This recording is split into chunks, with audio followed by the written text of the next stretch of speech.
Assalamualaikum warahmatullahi wabarakatuh. Nama saya Cindy Fitria dengan NIM 19091104440. Baiklah, di sini saya akan membahas tentang surat dakwaan.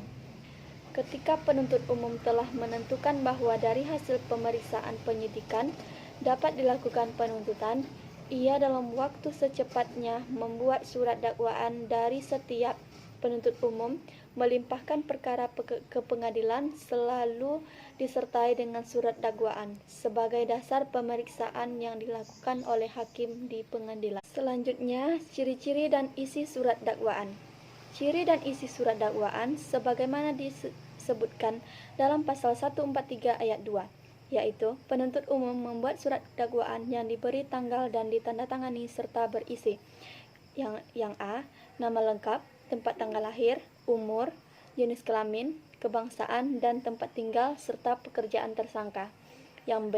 Uraian secara cermat, jelas, dan lengkap mengenai tindak pidana yang didakwakan dengan menyebutkan waktu dan tempat tindak pidana itu dilakukan. Berikutnya, bentuk-bentuk surat dakwaan. Yang pertama, dakwaan yang disusun secara tunggal. Dakwaan ini dibuat untuk menuntut satu orang atau lebih yang dituduh melakukan suatu perbuatan pidana saja. Yang B. Dakwaan kumulatif. Dakwaan ini dibuat untuk menuntut seorang terdakwa atau lebih yang melakukan lebih dari satu perbuatan pidana. Yang C. Dakwaan secara alternatif.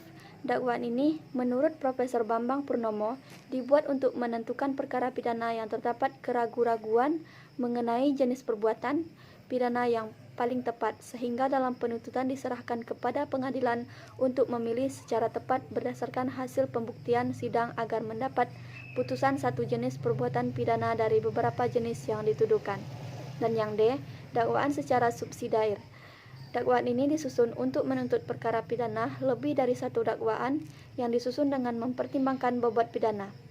Pidana yang berat ditempatkan pada deretan pertama yang disebut sebagai dakwaan primer, kemudian disusul dengan dakwaan yang lebih ringan sebagai dakwaan subsidiar.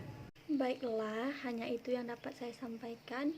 Lebih dan kurang saya mohon maaf. Assalamualaikum warahmatullahi wabarakatuh.